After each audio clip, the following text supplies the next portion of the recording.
YouTube, what's the deal? It's your girl Jahira, and I am back. Langston Hughes wrote a poem once um, that says, I loved my friend. He went away from me. There's nothing more to be said. The poem ends, soft as it began. I loved my friend. That poem became especially poignant to me when I got the message at around 5:15 this morning that a longtime friend of mine had gone to be with the Lord. He went home, and the grief that accompanies news like that. People say that grief comes in waves.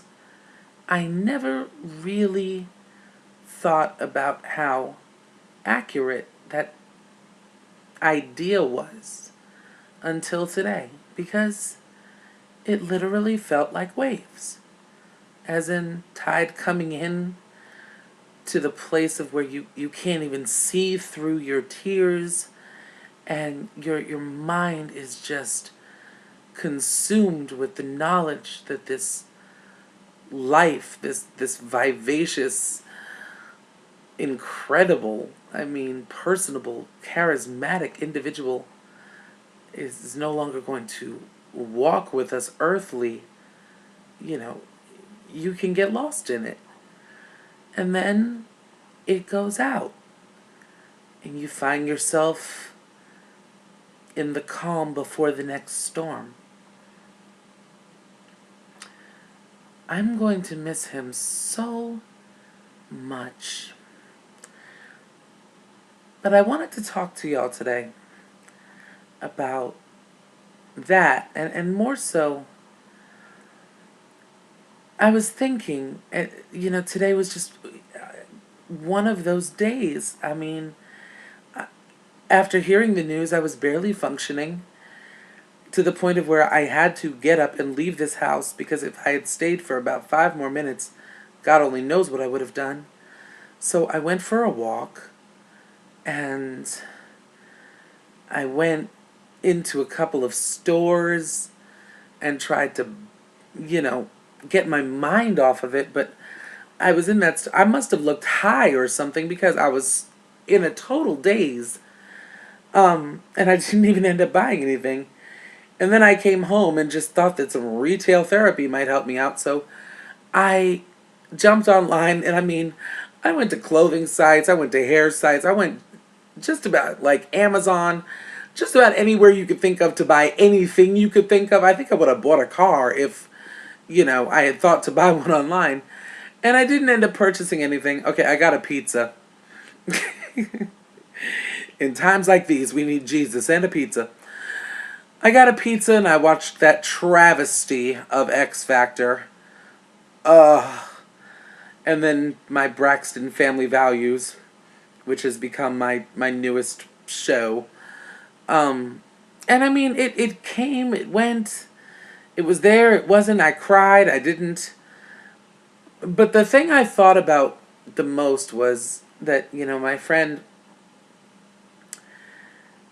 at the very end of his life, when it was clear that he wouldn't come out of the hospital, he became very insulated. He didn't want many people to know. He didn't want people reaching out. He really spoke to only a couple of people. And I wasn't one of those people, which I'm okay with. I do understand. But I think the lesson that I'm going to take away from this is that if I should find myself incapacitated, if I should find myself cognizant of the fact that I'm dying, I don't want to go out with a whisper. I don't know how that's going to sound to people or how you're going to interpret that, but I want to go out firmly aware of how loved I was. That might be that third wave coming up. I'm going to try to get through this video, y'all. But if I start to go in, please don't judge me. I'm a little vulnerable right now.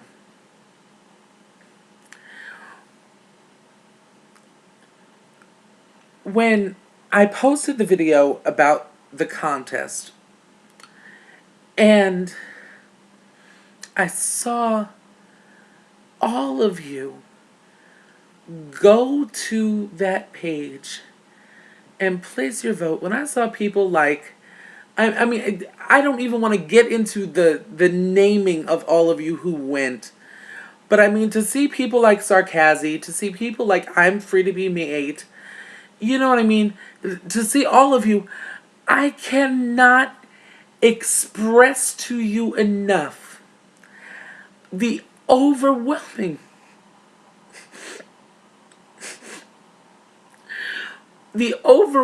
sense of compassion that I felt for all of you, and just to know that people would take their time out, and please know that I am not saying this to, I'm not gunning for more votes here. That's so not what this is about. But just to know that folk would take their time out to do something like that in support of me who never wanted to make a YouTube in the first place. I'm just so outdone. I'm so overwhelmed by it.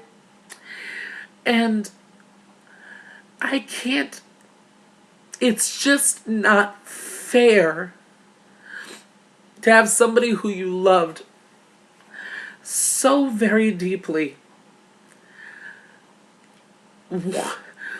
want to be alone at a time where so many people would be willing to surround you with their love, with their emotion, with their compassion, with their gratitude at the ways that you enriched their life. It's just patently unfair. And so I'm a little bit mad at my friend for not giving us all the chance to let him hear how much we loved him. And all I can do at this point is pray that he knew. And I'm not saying this because I'm looking for sympathy here. I'm not. It's just, I want all of you, if you take nothing away from this channel, the goal here has always been about recognizing your own worth. And I'm here to tell you, no matter what your circumstances are, no matter what life has thrown at you, no matter what issues you're dealing with, all of you, each and every one of you, is worthy and deserving of knowing that what you have done and who you have been has mattered. I might just be a drop in the ocean when we talk about the grand scheme of things here. But I know, if I know nothing else about Jahira, I know that what I have done in this world has mattered. I see it in the eyes of my children. I see it in the responses from people like yourselves. I know that what I've done has mattered. And no, I didn't do it from a mountaintop. And no, I didn't do it in front of millions of people. But I did it. I did it, and it mattered. And I promise y'all, self-esteem issues or whatever notwithstanding, there's somebody out there who is grateful for your presence in this world. And if you can't think of anybody off the top of your head, I'm here to tell you that I am. And if you don't think there's anybody in this world who loves you, I'm here to tell you that I do. And I want y'all to hear it from my mouth. Because nobody should ever feel so desolate that they'd be okay with slipping away unnoticed. Because everybody notices somebody. That's all I got right now. And I'm all right, y'all. I'm all right. I will come back tomorrow and I will be, myself. I just miss my friend. And I don't want to see anybody exit this world the way that he did. Because he, like you, like me, deserved to know how important he was. I love y'all so very much. And I will be back soon. One love. Rest in peace, Robbie.